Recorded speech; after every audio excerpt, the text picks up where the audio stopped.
This week on the BackTable podcast. It was so much cancer on the right to the outside edge of the organ. Dr. Kane said there's a high likelihood it escaped. So I had my surgery in January of 2014. By August, my numbers started going up. So at that point, I went through 39 salvation radiation treatments. I can't remember if it was 6 months or a year on hormone therapy. The thought is there was a high likelihood. I was warned about it. So, I felt good for a while, then bam, I kind of got hit hard.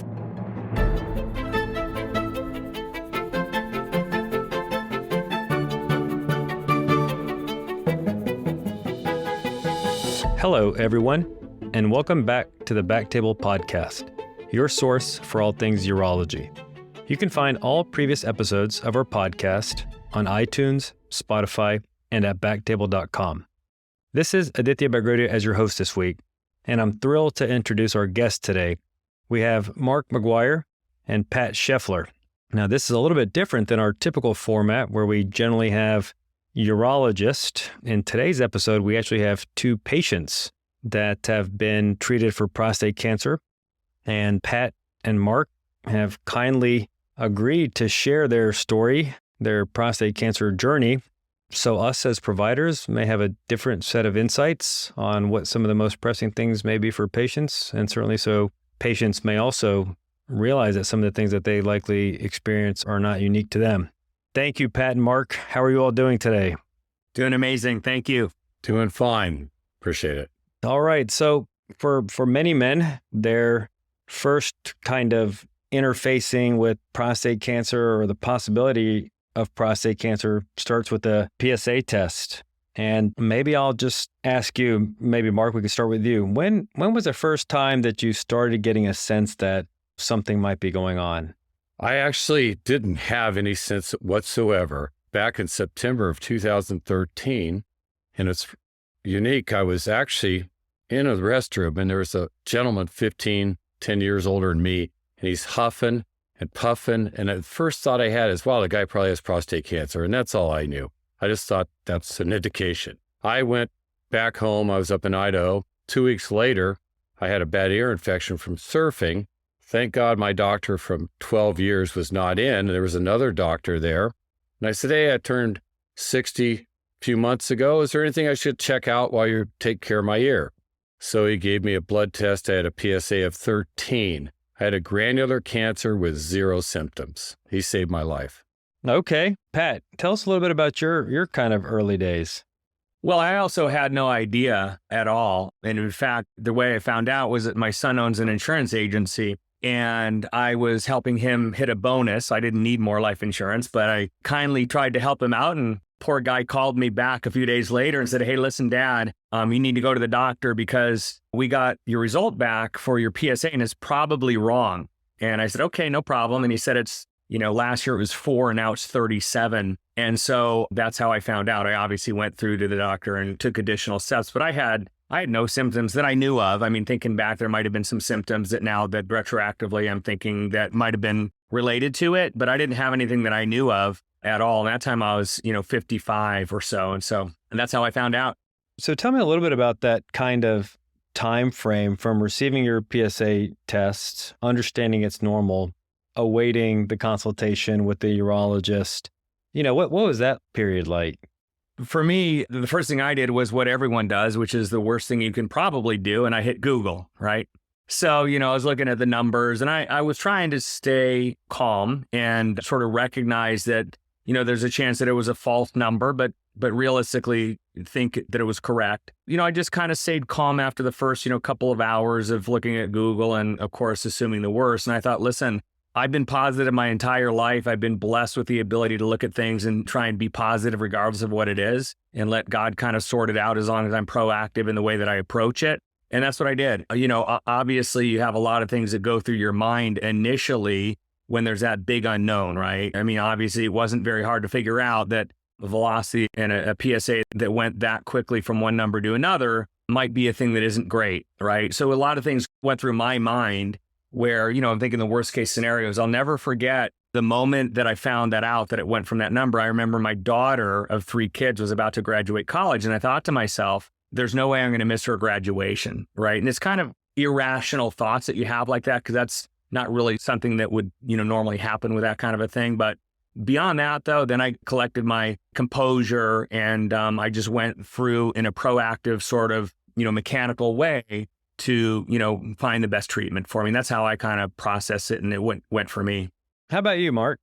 Well, it was shocking when I had the number, and I had no idea what prostate cancer was or anything about it. And that's something that I hope all the doctors understand. When they're in urology, they know it. But I was so naive at this.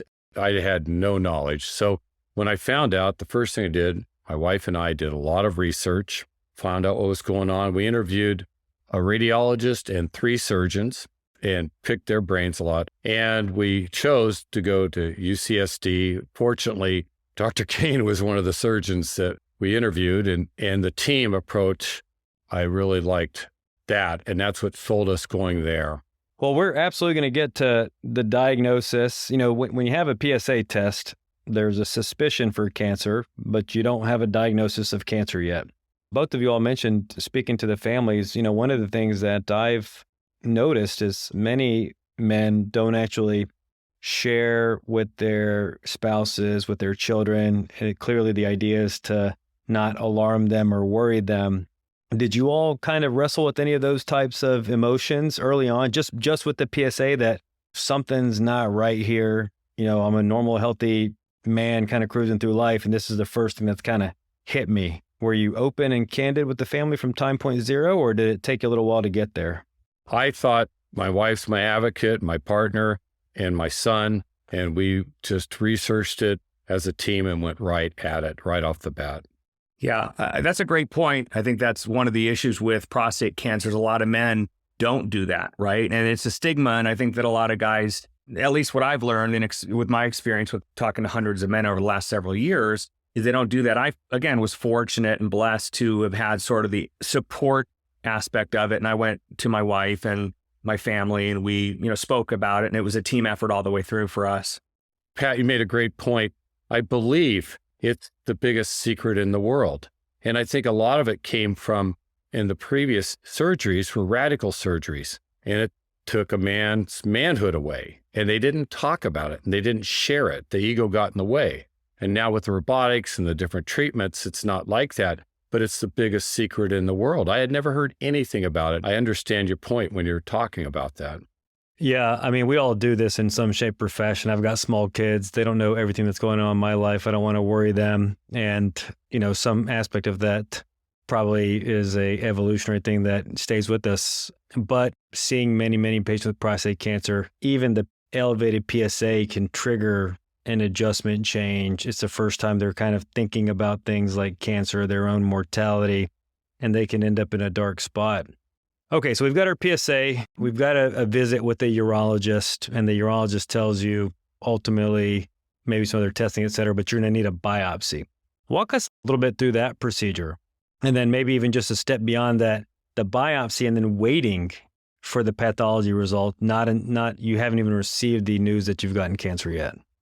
My case is really unusual, I think, or maybe it's not. But what happened with me was I went to a urologist. Again, what did I do? I didn't know anything, so I Googled it, right? And I found somebody who had 5 stars, a local company in San Diego that's a urology company, read nothing but good reviews, really. So I went there and had my biopsy through this group, and I was waiting for my for the results. And I said that I wanted to have, other things done, like I wanted to get an MRI.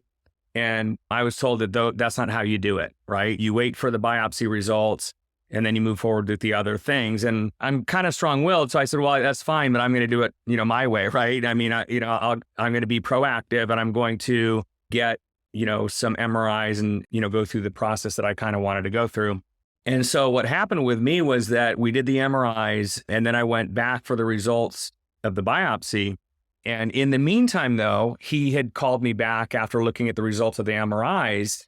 And he said to me, the analogy with your cancer is that if you imagine a plastic sandwich bag and you put your finger through it and it doesn't quite go through, but you can see it, sort of rubbing up against the edge of it as you're putting pressure on this plastic bag. That's kind of your cancer, where it looks like there's pressure on the wall of your prostate, but it has not broken through. So that's great news. I said, okay, great. So I went in a week and a half later for the biopsy itself because I'd already had the results of the MRIs. And he said, okay, well, I also want to get you to in another week because I want to really look at your cancer closer because of the way that it's reacting. I said, well, but it is contained in the prostate, right? And he said, well, no, we don't know that because we can't tell whether it broke through or not. And so I said, well, you used the analogy and told me it hadn't gone through. And you even gave me the analogy with the plastic bag and the whole deal. He goes, I didn't say that to you. So I switched urologists. And so luckily I ended up at UCSD. I thought I'd done proper research and I wasn't happy with him. So I ended up going to UCSD. But then I did another, Dr. Kane looked at the results from the biopsy and gave me the results from that and told me that at that point that there was a clinical trial, I'd be a perfect candidate for it because in fact, they couldn't tell based on some of the results, whether it had broken through the prostate or not. So that was kind of my experience with it. But I think the point of it is you really have to be proactive and don't rely on, doctors or systems necessarily. We need to be our own advocates and make sure that we're part of the process. Do you want me to talk about the biopsies also? Yeah, please. Yeah, absolutely. A friend of mine had kidney cancer and he went to another urologist in town. And when I went there with the PSA of 13 with 0 symptoms, he goes, well, maybe just have a high PSA. It's unusual, but let's check it out. Biopsy. And that'll bring a tear to a glass eye, that biopsy. And it came up with a Gleason 9. And that's when I researched and looked for other doctors. And to Pat's point, my wife and I, we would write our questions on a piece of paper. She'd watch and make sure he checked them off. And I think that's such good advice for doctors to give to the patients. When you get in there and there's so much going on, I would forget. And so I wrote them down. And so we interviewed, like I said, 5 different doctors and chose the UCSD system. And it was Gleason 9, which is up there.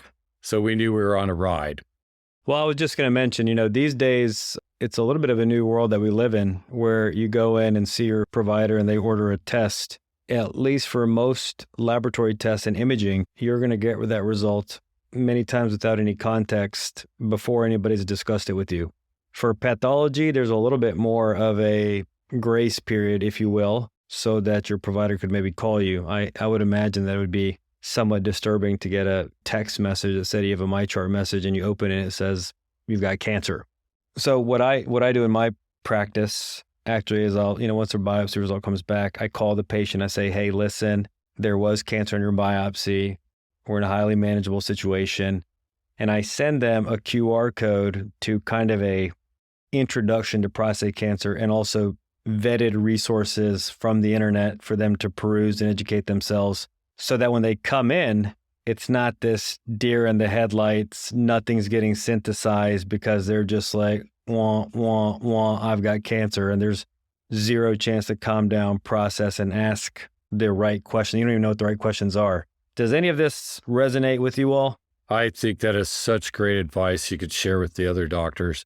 I think sometimes it happens. It's your world and it's so second nature to you folks. And it was so out of my world.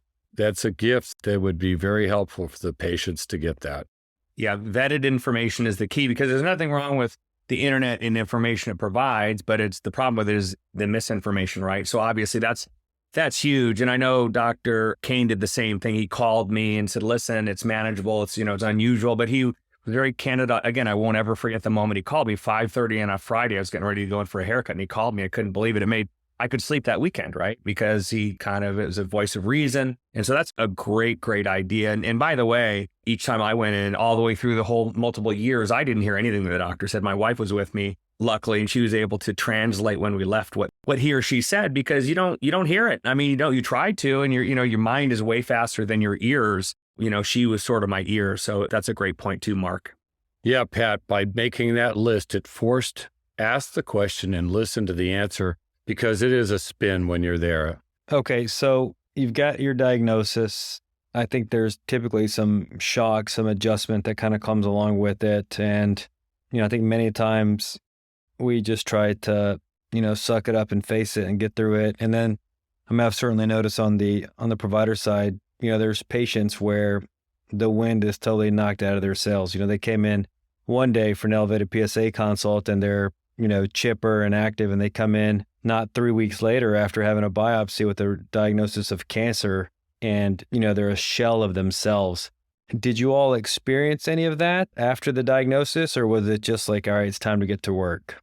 I experienced it, like I said earlier, for a short period of time. I mean, I think every human being will, right? Mine was short-lived. And again, I say this all the time, but I feel super blessed that I have the ability to do that because it is unusual. I mean, I know I've been really involved with a lot of these things, and I've seen, case after case where guys I've tried to be a really big proponent of the mental aspect of recovery and beating this cancer. Any cancer is mental, right? Obviously, a lot of it is physical. But I think a big part of this is always your attitude towards it and your mental health and how you perceive things and how you react to them. And luckily, for whatever reason, have the ability to kind of get through that in a positive way. And I know for a fact that it was one of the reasons that I've had really good luck with it. And again, I know that's not all of it. Obviously, the doctors at UCSC are unbelievable and they saved my life for sure. But I think that, having a mental outlook on it that's positive really, really helps. And to your point, though, yeah, I mean, it was debilitating for whatever it was, a couple of days. And then I snapped out of it. And I noticed a difference myself between the first few days and after that when I decided, listen, I've got to take ownership of my, mental abilities to be positive and see this thing through. So, yeah, I think that's a big part of it.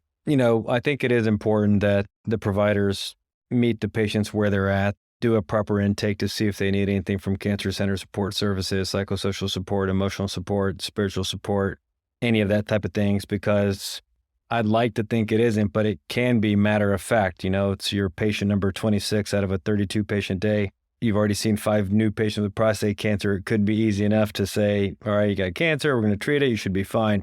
I mean, both of you all sought out multiple opinions, and I absolutely applaud you for doing that because it's not easy. If there's one take-home message that I have for any newly diagnosed prostate cancer patient is like, it's so much more important to be deliberate, to be comprehensive, to do your homework than to rush in and do anything.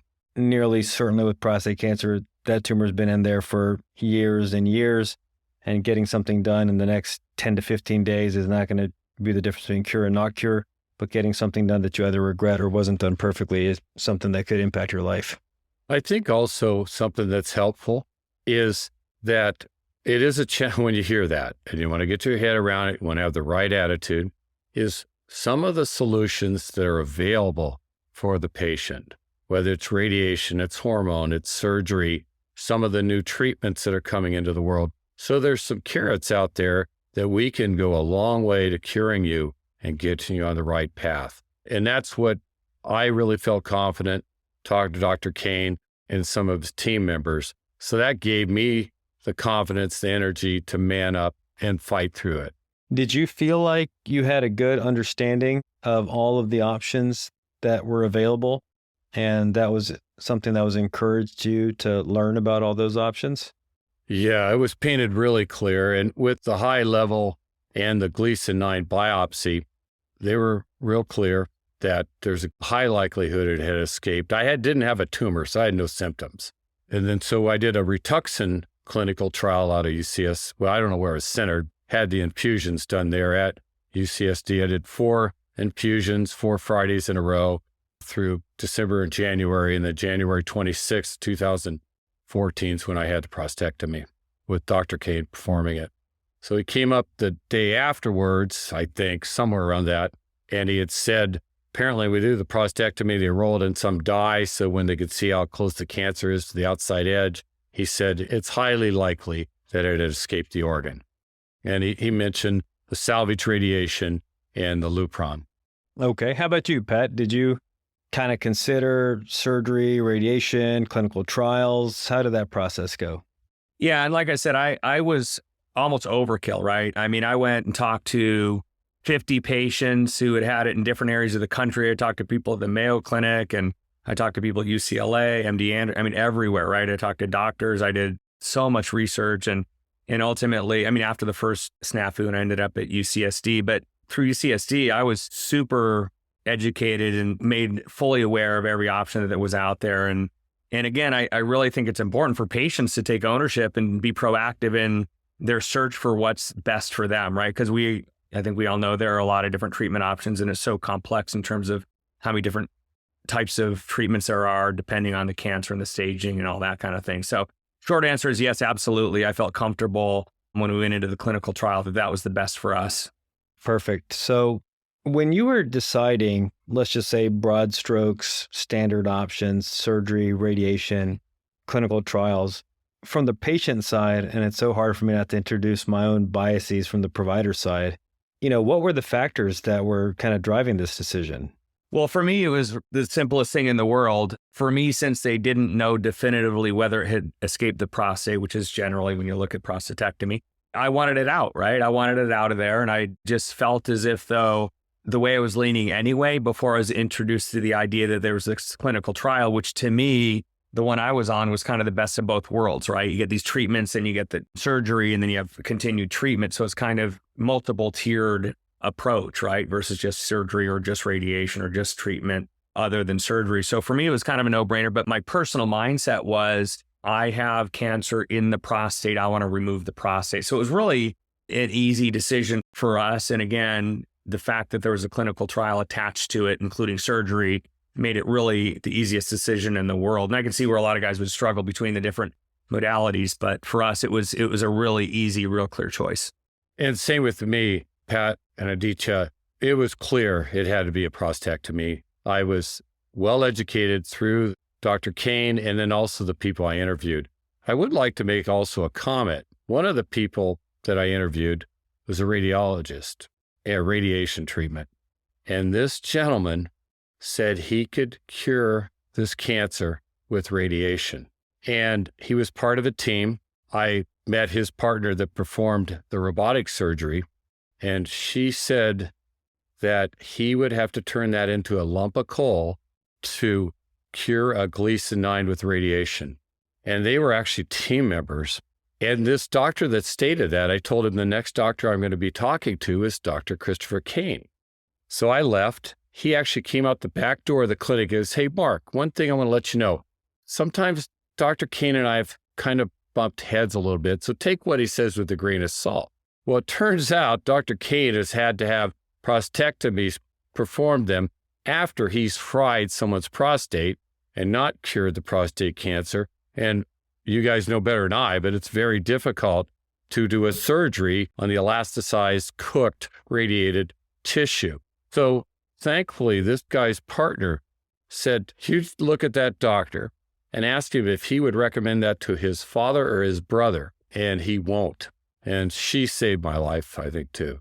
Yeah, well, that's insightful. I can tell you as a surgeon, I've certainly got my biases. I can also tell you that even over the course of my career, it's become abundantly obvious to me that what's most important here is prioritizing what the patient wants. And the reality is there's no high quality data that can tell you surgery is better than radiation, radiation is better than surgery, any of that. It's not my job to tell somebody that, a higher likelihood of a chance for cure is more important than a low risk of leaking urine or having erections or any of the kind of typical things that we go through. And one of the things that I think is, one, appropriate and convenient for patients, more importantly, kind of keeps us honest, is we have multidisciplinary clinics where we see patients together. I'm thrilled to work with a team of medical oncologists, radiation oncologists, where I think we all put our egos aside, not to mention I'm a salaried physician. Whether you get surgery or radiation doesn't change my bottom line. So I think it can be very challenging, though, for patients. And there's studies that show if you saw a radiation oncologist first, you're most likely to get radiation. If you saw a urologist first, you're most likely to get surgery. And that's really not how it should be. To that point, what cinched it with Dr. Kane was I asked him, "So I understand you feel surgery is the best, but how do? How's your team members? Who do you get together to decide what the protocol is going to be for me?" And he said exactly what you're saying, Aditya. He meets with the radiation oncologist and himself, and there was a couple other people, and the team sits at a board and they go through all these different cases and come up with a protocol they think's best with the patient. And he explained that to me, and that's when I knew I had the right surgeon.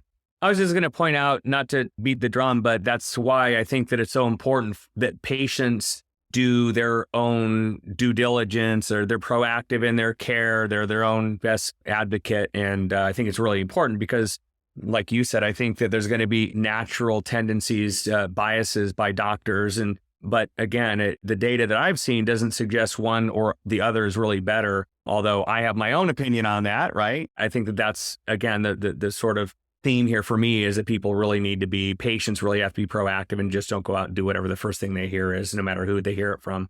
I think that's a tremendous point. What I find that some people feel, they're so overwhelmed. And if they just leave it up to the doctor because they're not up to the challenge of owning their own health and the steward of their own health and their care. And so I think it's also great if the doctors can instill the confidence in the patient to take more ownership and do that research. But I think a lot of people surrender, says, that's what the doctor tells me to do, I'm going to do it, which is not the right way to go. It's not fair for the doctor either. And if we can help, as the different doctors out there can, give them options, give them opportunities, give them the knowledge where they could do some more research and be a better advocate for themselves and draw more knowledge out of the different doctors. I think it's a fair point, and I'm just thinking to myself, so I'm a physician and I spent the vast majority of my waking hours being a doctor. And, I get an email from the dude at Fidelity that says, let's talk about your financial plan. I say, okay. And we run through a bunch of spreadsheets and models and what the fees are for this fund or that fund and large caps and small caps and these caps. And my eyes are glazed. And then I ultimately say, if this was you, does this look like a healthy, balanced portfolio? And I'm not trying to play a victim here. And I'm not a total Luddite idiot, but I don't have hours and hours per week to research these things. It's not my areas of expertise. And I'm ultimately relying on somebody from a reputable outfit. So, Pat, I think when you said, I don't mean to beat the drum, absolutely, you got to beat the drum. And even, practically, if you're resource limited, taking off 4 days of work to see 4 different doctors, that's not trivial. Transportation and all that kind of stuff can be serious. So I hear you 1,000%, encourage it to my patients 1,000%. But also, having been on the other side of it, you're trying to get a home mortgage loan, you talk to somebody and you don't know, is this dude like a used car salesman or is this guy really trying to have my best interest at heart? So it's complicated. I think the term is you've got to vet them. You've got to vet your doctor like you would vet your financial planner or your mortgage broker. That's right. At least in your all's cases, you made a decision for surgery. When I talk to people about surgery without kind of going through the whole conversation, our main outcomes are cancer control. And at some point I say, I myself nor nobody else can guarantee you that you're cured or curable. There's one cancer cell that could have left the body as we sit here today and gone to your lungs or your liver, bones, etc. Then there's urinary continence issues. It's kind of normal, expected, a part of the process to have some leakage after surgery. And then there's impact on sexual function. Those are the big 3 that are typically involved in prostate cancer.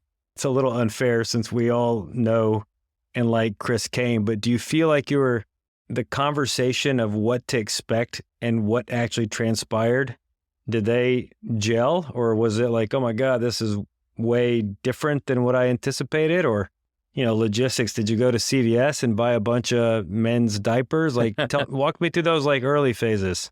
So for me, I always plan for the worst and hope for the best, right? I did, of course, bought those things, right? And planned for those kinds of things and everything and, planned on the worst. And so my mindset was ready for it because those are things that can happen. And when you do your research and your due diligence and you look at it, that is likely, or some of those things are likely to happen. It's just sort of the nature of the beast, if you will. And so it was the sort of conversation that was, there was a lot of experience with nerve sparing and those kinds of things for Dr. Kane. And so I felt comfortable that if I was going to have good results, it was going to be with him and with somebody that had a lot of experience like him. Again, I know I keep saying this, but I was very, very fortunate. I had almost 0 side effects, like literally from the moment the catheter came out, I had no leakage, none, never. And sexual function, same thing. It was very short-lived. Didn't even after the first several months, didn't use any sort of Cialis or anything. I just didn't have to. So again, I was just really lucky. And he did some serious nerve sparing and did a great job. But the expectation was that there would be a lot of those sort of side effects because we know that there could be. And, I don't care how experienced or how good a doctor is, that's not how anatomy works, right? And there will be a lot of instances where you're going to have, certain side effects. And again, I just didn't have them. So I was, again, just really, really fortunate and really, blessed to have, very, very low level of any kind of side effects at all. Marc, how about yourself? Yeah, Dr. Kane was clear on the possibilities. And sometimes from a sitting position, when I'm tired, standing, I'll get a little leakage. Not much. It usually doesn't even go through the pants. But I did feel probably about a 30 to 40% reduction as far as erectile. And it knocked it down some, without a doubt.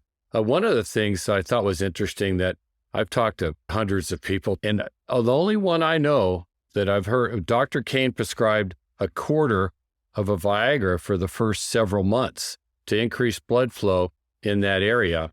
And no one I've talked to that their surgeons prescribed that. And it seemed like they had more issues than I did. Yeah, I would say, sexual rehabilitation is pretty commonplace. I'd like to think that that's done by most people performing these surgeries these days. I almost, in my opinion, feel like there should be like a mandatory 4 to 6 weeks after a diagnosis before you can decide what you want. Because what happens is you hear cancer and all you want to do is not die of cancer, whatever it takes. Despite the urologist sitting there and telling you, if we do nothing, there's about a 2 to 3% chance you're going to die in 10 years. You want that thing out, then you want it radiated, then you want any type of the kitchen sink to keep you alive, whether that means you're impotent and leaking for the rest of your life. But as you get educated and empowered, you realize that there's a way to go about this that can preserve the things that are important to you and some of the quality of life aspects. I mean, of course, it's wonderful that you all didn't have any long-term lingering side effects. And, statistically, we know from large population-based series that 70% of people are going to have serious ED, whether it's after surgery or radiation. It's real and it happens. And, it can be a change. And, men that have never leaked a drip drop in their life might be dealing with pads and diapers and accidents and all of that. It is normal. It's a part of the process after surgery. I think the impact mentally, physically, emotionally can be quite dramatic.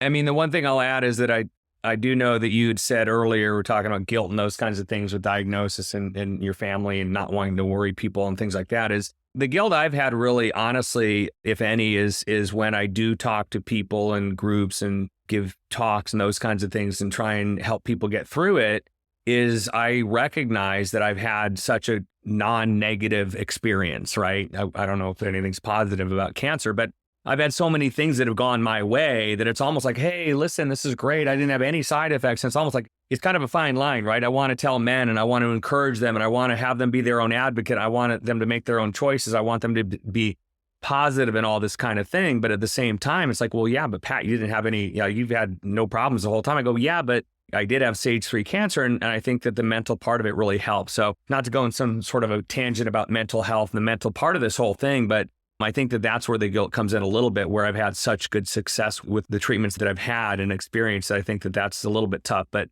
beyond that, yeah, I couldn't agree with you more, because obviously I know thousands of men who have had different types of treatments over the last 5 years. And generally, there are some level of side effects for sure. And so, yeah, I appreciate you saying that, because that is very common for sure. I have a friend of mine that the only way is to use the injection to get an erection. And he wears a pad all the time. And he was in Durango where the surgery, it's not really known for surgeons. And so I think a lot of it's people not researching, not willing to travel, not willing to go to a metropolitan area and get the right surgery. I think he had a disservice. Yeah. And I mean, there's all the logistics of, I had a patient the other day who was considering getting his surgery done in LA versus New York versus here. And I said, really, it's going to be the surgeon that you feel most comfortable with. I think we can do a very good job here, but you've got to kind of make that decision for yourself. But it's not every Tom, Dick, and Harry that can leave work for 2 or 3 weeks, take up an apartment in New York or LA or whatever, and then get on with it. But I think, regardless of the outcome, going into it educated, which goes back to the self-advocacy, which should be facilitated and made easier by your provider, is minimizing treatment regret. If you go in and you've never heard about the full spectrum of things that are available to you and you don't have a good outcome, a natural tendency is, did I do everything that I should have done? Did I advocate for myself? Was I as informed as I should have been going into this? So we've made it through surgery, let's just say side effects, either with Kegels and quarter Viagra, Cialis, physical therapy. We're kind of getting back to some semblance of our preoperative self. Tell me a little bit about PSA draws. What does that look like in the first one, year 1, year 2? Talk to me a little bit about that. Well, what happened? Stressful. Because it was so much cancer right to the outside edge of the organ, Dr. Kane said there's a high likelihood it escaped. So I had my surgery in January of 2014. By August, my numbers started going up. So at that point, I went through 39 salvation radiation treatments. I can't remember if it was 6 months or a year on hormone therapy. The thought is there was a high likelihood. I was warned about it. So, I felt good for a while, then bam, I kind of got hit hard. Okay. So you'd been prepared that there could be more coming. And then that kind of, confirmed that we've got a little bit more work to do, but you felt like you'd been prepared. How about you, Pat? So for me, I was on treatment pre-surgery, right, for 6 or 8 months. And so I started doing PSA testing, obviously right away. And it went down steadily, which was good. And that's what's sort of supposed to happen. I was on hormone therapy and some other treatments. And it went down to the point where it was, it was really low at surgery, and then had surgery. And that's when it was really stressful right after surgery, of course, the first couple, and came back undetectable. At 4 weeks or so was the first one. And then every 3 months, I've had it for the last, almost 5 years. In fact, we just switched to every 6 months the last time. So it's been every 3 months up to 6 months ago.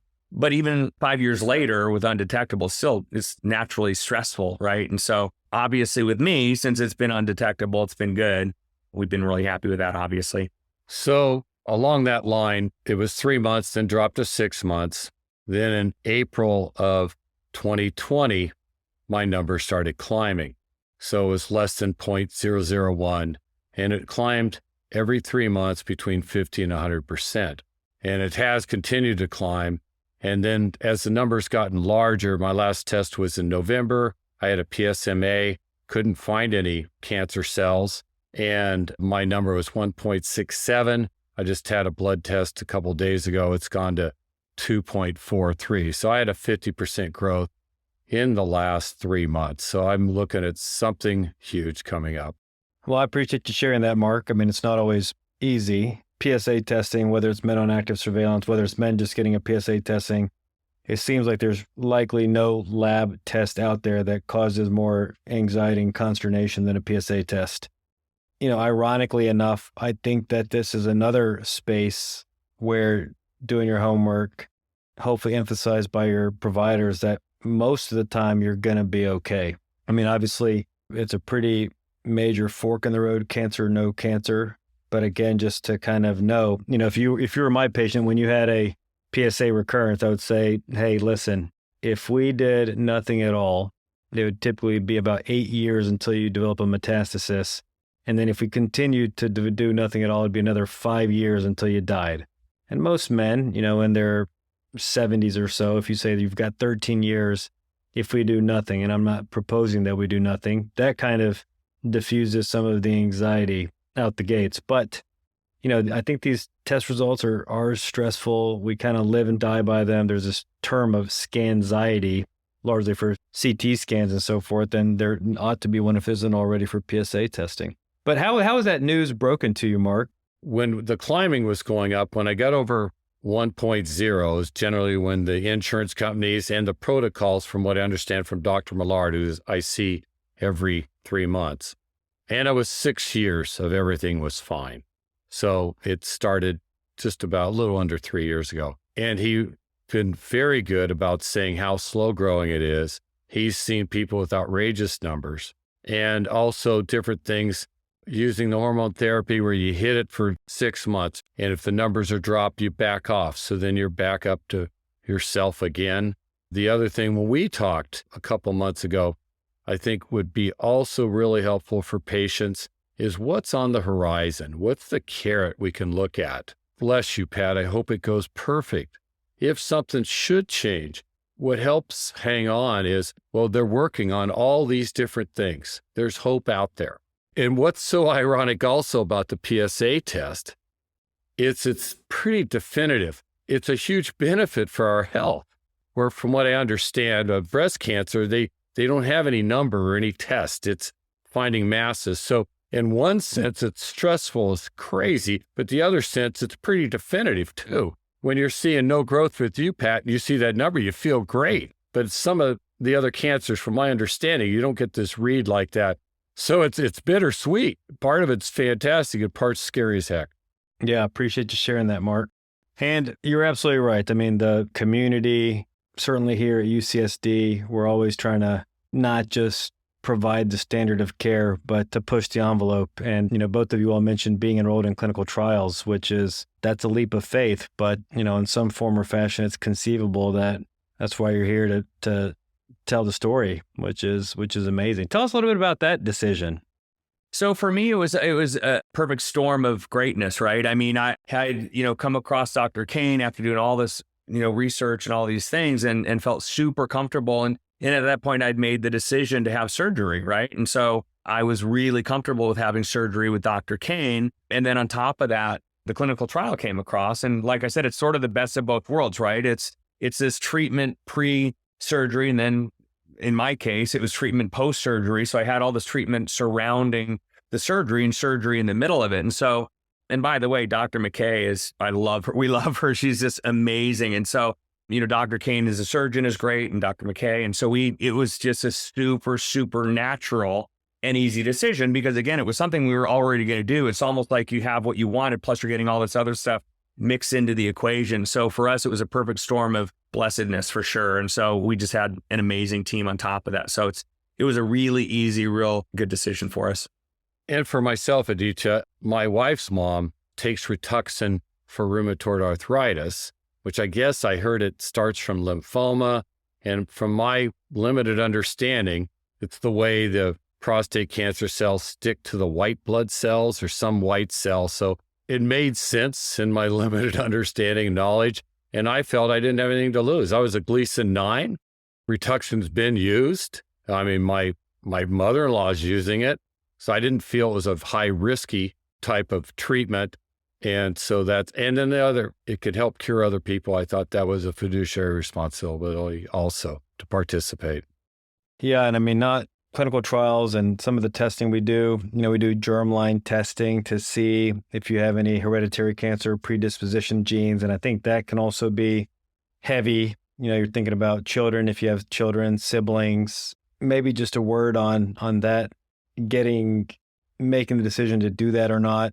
And then that wait period, I can imagine, being a father, that could be just about as stressful as the whole rest of it. The first thought I had when I found out that I had cancer was something about my kids, right? So that's a huge part of our world. And so for sure we had, that type of testing done. And of course it's stressful because, again, it goes back to that whole sort of guilt equation inside of the cancer world, right? And it's like, oh my gosh, yeah, we want this testing. We want to make sure, we want to see whether there's there's susceptibility to cancer, whether it be breast cancer and the BRCA gene or prostate cancer. And so, the decision to do it, again, was easy to have this testing done, but the waiting period is that anxiety waiting for it to be done. But that it's something that you really need to do, right? And so it was something that we thought that was an easy decision to do that kind of testing, but we did it and everything turned out okay. So I think it's a great idea to do the testing. I think the more knowledge, the better. And my understanding is most cancers, the sooner you get at them, the more likely of a positive outcome. And I think that gives some more clues on how to watch out for your children and help them have a successful life and a healthy life. Yeah. I mean, there's, even over the course of this conversation, there's so many things, right? There's the screening, there's the diagnosis, there's the treatment making, the soliciting of multiple opinions and survivorship issues, impact on your family. It's a lot. It's complicated. And it's a lot to kind of hammer out in like a 15 to 20 minute doctor's visit. For me personally, it's been extremely valuable to hear things from the other side. It's not always feasible. It's not an excuse that we don't we can't do this with every patient in this detail, but I really appreciate your sharing your stories. And maybe I would ask, as we, come upon an hour, any kind of parting thoughts for the listenership, maybe one directed towards providers and one directed towards patients. I mean, I think the biggest thing for prostate cancer specifically, and I don't obviously know your feelings on this, and I think it's changed a little bit over the last, 5 or 10 years, but I don't think guys, I think that it's important that men do a few things. I think one is that they are cognizant of prostate cancer. Most men, a lot of men don't even know what it is or what a prostate is. So I think it's important men know they learn what that is. I think it's also important though that they do earlier testing or early testing. You can do PSAs to do and I know there's some controversy about early detection and over treatment and those kinds of things. But I think that, you get a baseline, especially and obviously if you have family history, I think that it's very important that you develop a baseline with a PSA. And, guys are guys and guys are afraid the old joke about, a finger and all that about, finding out. And they think, oh my God, I don't want to do that. It's like, well, you do want to find out because you want to find out whether you have that or not so you can treat it. And as Marc said, early detection with all cancers is super important. So I think that's one. Right? Finding out and understanding what the prostate is and what prostate cancer is, what the likelihood is that you do or don't have it at some point in your life and whether there's family history. 2, that we're proactive in our discovery of treatment if we have prostate cancer. And that doesn't mean just looking somebody up and going to that person because they've got 5 stars like I did. It means doing much more due diligence, which I went overboard after that maybe, but really being your own advocate. You have to do that. Doctors are people. There's some great ones and there's some that aren't so great. And I think finding a group like UCSD that has all these things and takes it an organic approach and a team approach is personally, I think, the best way to go about it. And the last thing is when you determine what you're going to do, that you get as much support as you can and you don't internalize everything. And this is me personally, but I think that there's value in it. And staying positive, because to your point, I mean, you've got a lot of time, even if you got prostate cancer, in the worst case scenario. So I think that it's very important that men stay positive or as positive as they can throughout their journey and understand that it is what it is and you have to fight through it. And being positive in your outlook is going to do nothing but help. It's not going to hurt. And I think those are really important things for any man going through this journey. Thanks, Pat. How about you, Marc? One of the things that I've found is I do not think a lot of general practitioners understand the PSA test. They look at it as a balance sheet number, a snapshot, and not understanding the trailing average. And I've had to explain this to a couple people and almost every guy I talk to. And the other thing that Pat mentioned, the first thing when I was before thought about prostate cancer, I want someone putting a finger in my butt. That does no good. It's all about the blood test. Afterwards, you may need to do some exam. And I go, you're getting a blood test. They don't have to get any extra blood. And get yourself a trailing average. And if it pops up 3 months later, get checked out. I think one of the things we need to do as patients and also as urologists, I think we have to put a big effort to educate some of the general practitioners and some of these internists. I don't think they really understand it. And I think a lot of it came from dads that had radical surgeries that could never have an erection again. So they keep it all mum and they don't talk about it. Maybe their uncle has it and they don't know how things have changed. But I think we've got to educate a lot of the general practitioners. I think speaking to like police officers, fire department, getting this thing pushed out there so people understand. If I would have had my prostatectomy at 5 or 6, I wouldn't be in this situation right now. And that's why I'm sharing today. The great points, Marc. But I'll add too, though, from the provider perspective and my feedback from sort of the industry, from the medical side, I think it's really important that people, doctors, while they have their own biases, let the patient make the decision in an informed way, like you suggested earlier. I think that's super valuable. Cancer patients are human beings, right? Just like doctors and lawyers and, any other person, we're all human beings. And so I think that with your group, you guys all, in my experience, do a very, very good job of communicating. And to me, when you're going through it, it goes back to my perspective on the mental health part of it. Your group in particular is very, very good at communicating. And there's nothing more frustrating when you're going through any challenge in life, especially cancer or something medical, that you're not getting communication from your provider. You can be the best doctor in the world, but if you don't communicate with the patient, it just kills the experience and it plays on the mental health. So I think You guys are great at it, but I think my suggestion to the overall medical field in cancer and prostate cancer is communicating with the men about the disease. So I think, again, you guys do a great job, but I think it's super important. Well, hey, I again appreciate you all candidly sharing your stories. I do think that we'll be able to disseminate this to our listenership, and nearly certainly all of us can take away something that would help us to be better doctors for the patients listening. Thanks for your time, and hopefully there's some tidbits in here that empower you to be your own advocate and take a proactive role in your care. Thank you, Pat and Marc. Really appreciate it. You're welcome. Thank you. Really appreciate it too. Thank you. Thank you, folks.